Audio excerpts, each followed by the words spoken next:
Printed this guy last night. It was full yellow. I masked it off and just painted the white in the center.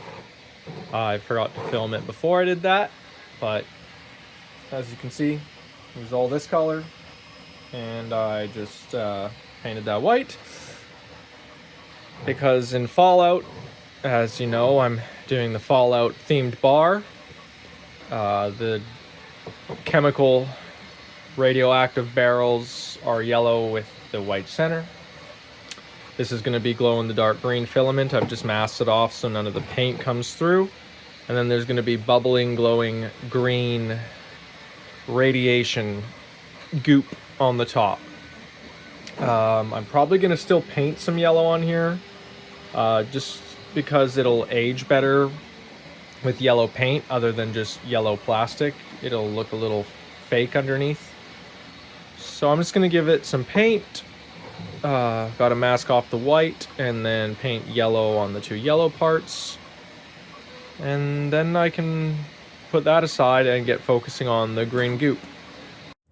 Alright guys, so for reference, this is the radioactive barrel from Fallout. You can see, even in different variants, it is yellow with the white center, hence why I painted it like that, and you can see very goopy, glowing green. So that's what I'm going for. Alright, got her masked off. Just gonna lay down a little bit of yellow paint, and it should be good to go. As you can see, I've printed the top of the barrel. I printed it in a glow-in-the-dark PLA filament. Looks really good.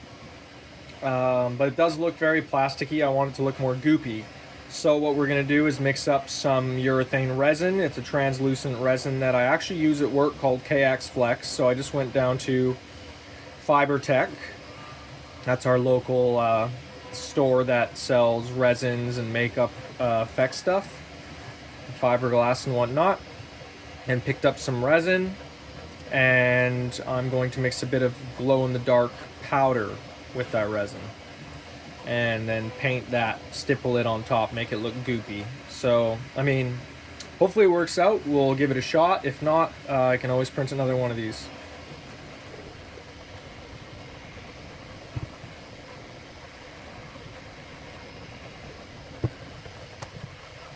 Right. Hopefully that's enough.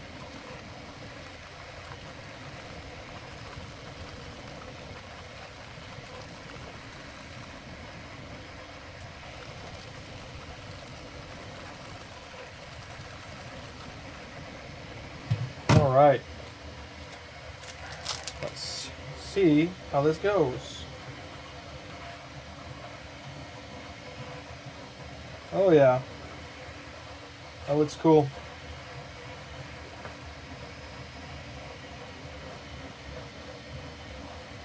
I don't want it to really leak over the edges, so I'm going to try and focus most of the resin kind of in the center here, and just let it kind of drizzle downward.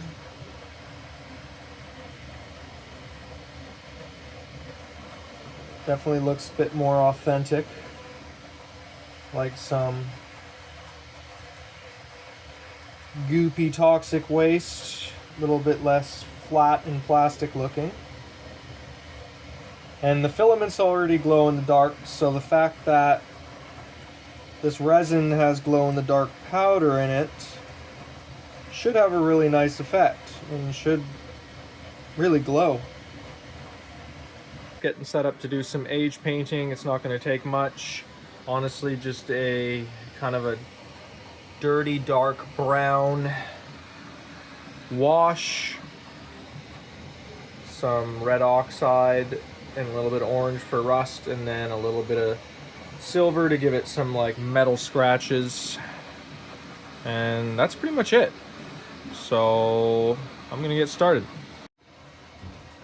Alright, so we're just gonna give them a little bit of metal scratches, just kind of along the ridges here where you see some metal. Nothing too crazy. Just kind of ding it up a bit.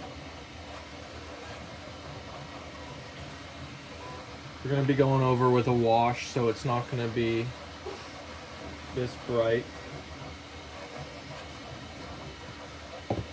Just giving it some aging around the barrel like that.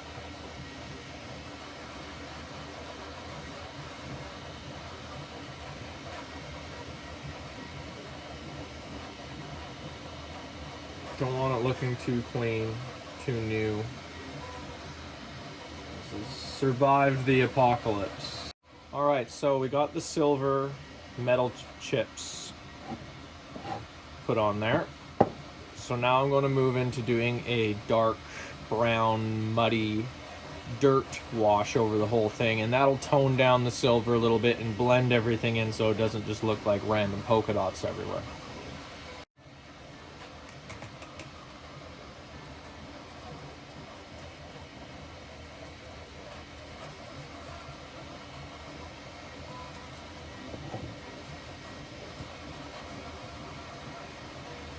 So for this, you just want to be very liberal, get it all over, let it just spill, flow over everything. Probably going to do this in about 3 parts, so just do one face at a time and then rotate.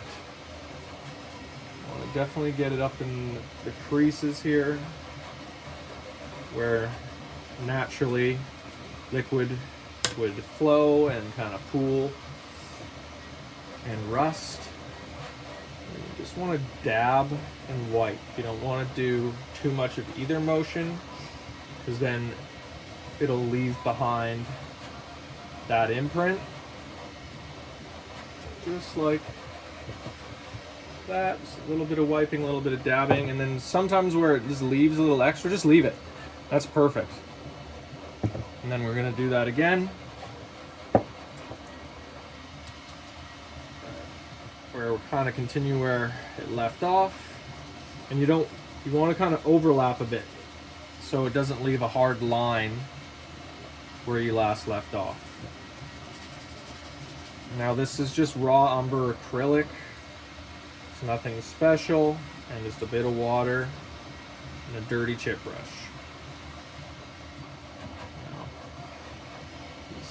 Get right in there.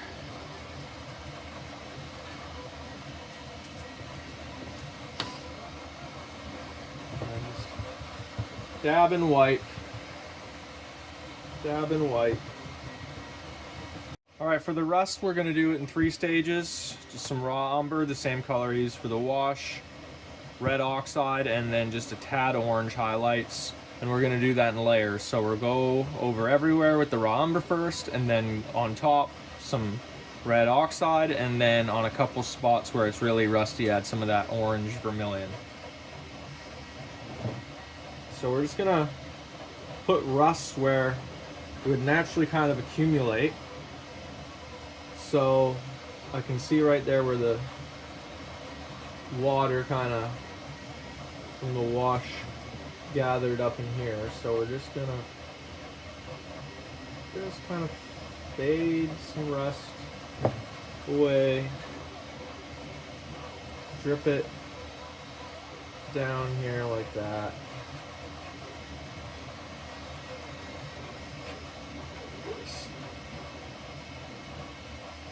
Just dab it like that.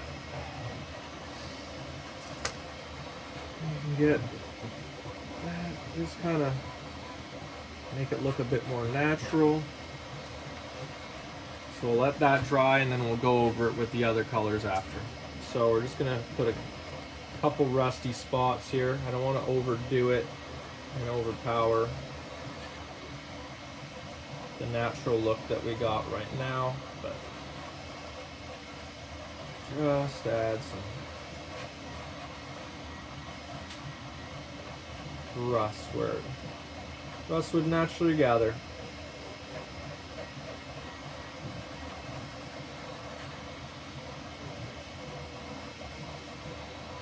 So I'm gonna go over the whole thing like that with this brown, the raw umber, and then repeat with the other colors, and I'll show you when I'm finished.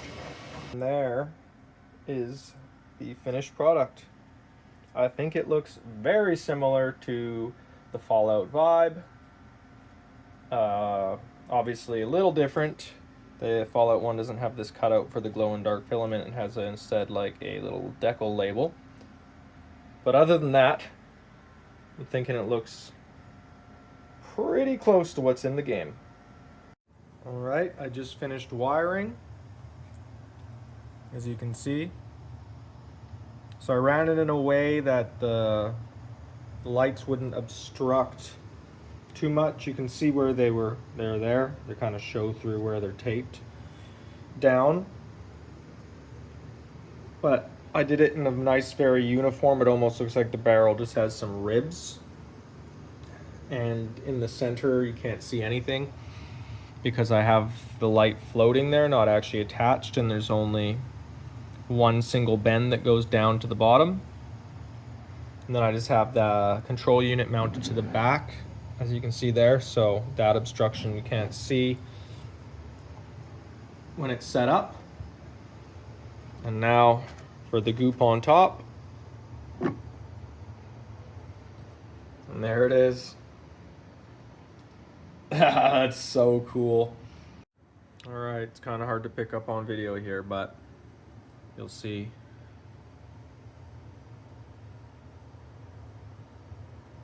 Kind of turns on, gets bright,